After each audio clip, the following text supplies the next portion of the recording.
Assalamualaikum warahmatullahi wabarakatuh. Di sini kita akan membahas mengenai kas ya.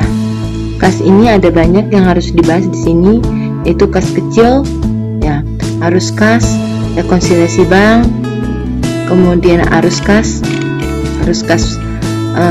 Di sini ada arus kas metode langsung dan tidak langsung ya. Akan tetapi di sini untuk pada hari ini kita akan membicarakan terkait dengan kas kecil ya. Kas dilihat dari definisinya merupakan alat pertukaran yang dimiliki perusahaan dan siap digunakan dalam transaksi perusahaan setiap saat.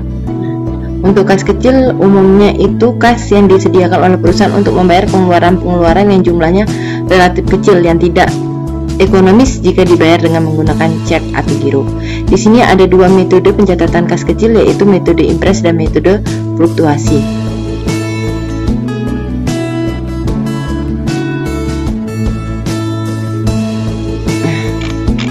Di sini untuk metode impres ya.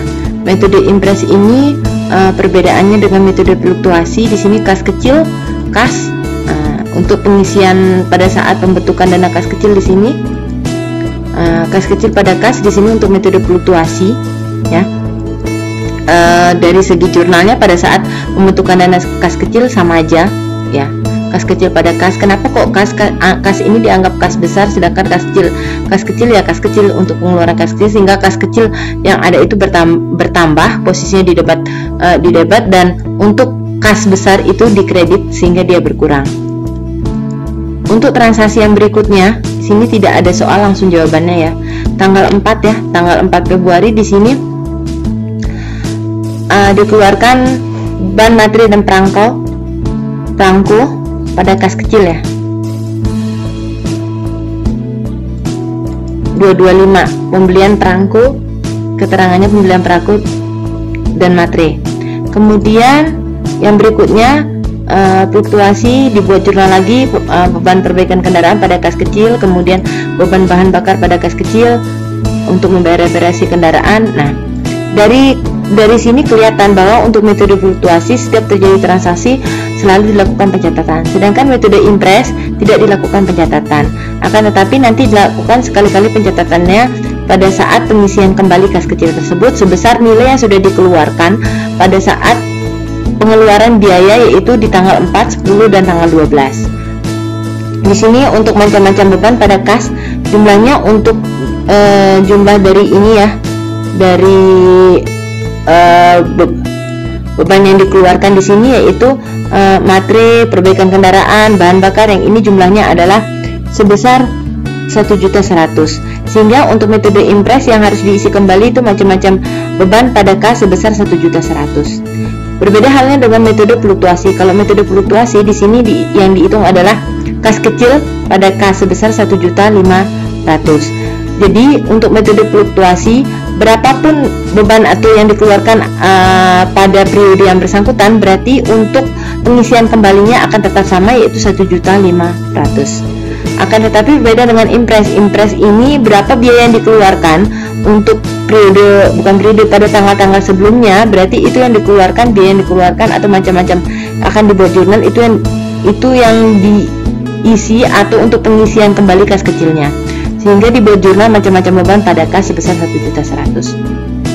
Yang berikutnya di tanggal 17 ada lagi pengeluaran beban perbaikan bangunan dan perlengkapan kantor. Lagi-lagi untuk metode fluktuasi tidak dilakukan untuk metode fluktuasi dilakukan pencatatan, sedangkan untuk metode impres tidak dilakukan pencatatan. Di sini kosong ya. Kemudian dilakukan pengisian kembali terhadap kas kecil. Di sini untuk metode fluktuasi kas kecil pada kas, sedangkan di sini macam-macam beban pada kas. Ya.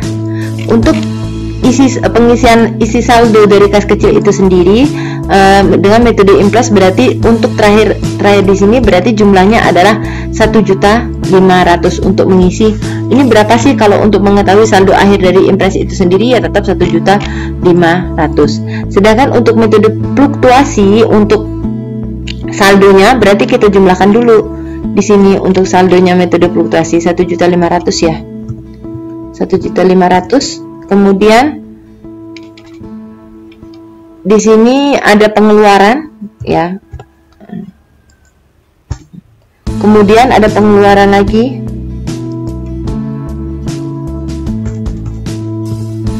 Sebesar 1.300.000. Kemudian ada 2 kali pengisian 1.500.000, 1.500.000.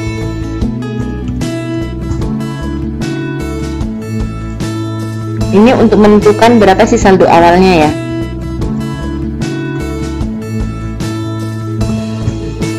Berarti berbeda halnya dengan impres, metode impres. Di sini untuk dana kas kecilnya di akhir, misalnya di akhir penghitungan kas atau di awal Maret, itu sebesar tetap 1.500.000. Kemudian untuk metode fluktuasi yaitu sebesar 2.100.000 ya, berbeda ya hasil hitungannya ya. Kita lanjut ke slide ya. Ini saya no aja.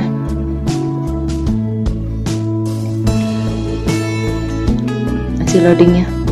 Ini ada latihan pada awal tahun 2012. PT Mitra membentuk dana kas kecil yang digunakan untuk membayar pengeluaran-pengeluaran tunai yang tidak jumlahnya dan tidak besar jumlahnya dan sering terjadi. Telah disepakati kas kecil yang dibentuk adalah 1.500.000 yang diisi kembali setiap tanggal 1 dan 16 setiap bulannya. Berarti pengisian kembalinya adalah tanggal 1 dan 16 setiap bulannya. Kemudian di sini tanggal 4, 10, nah di sini tanggal 12. Nah, setelah tanggal 12 ini ada pengisian kembali ya. Tanggal 17, 25, kemudian tanggal 1 Maret ada pengisian kembali.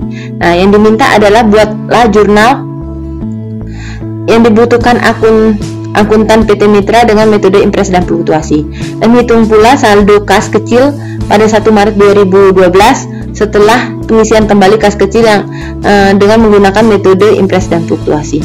Berarti di sini kalian diminta untuk mengerjakan dengan metode impres dan fluktuasi dan besar saldo kas kecil pada tanggal 1 Maret setelah pengisian kembali kas kecil. Sekian tutorial dari pengisian kas kecil. Sekiranya ada yang mau ditanyakan, bisa ditanyakan dari grup ya. Terima kasih.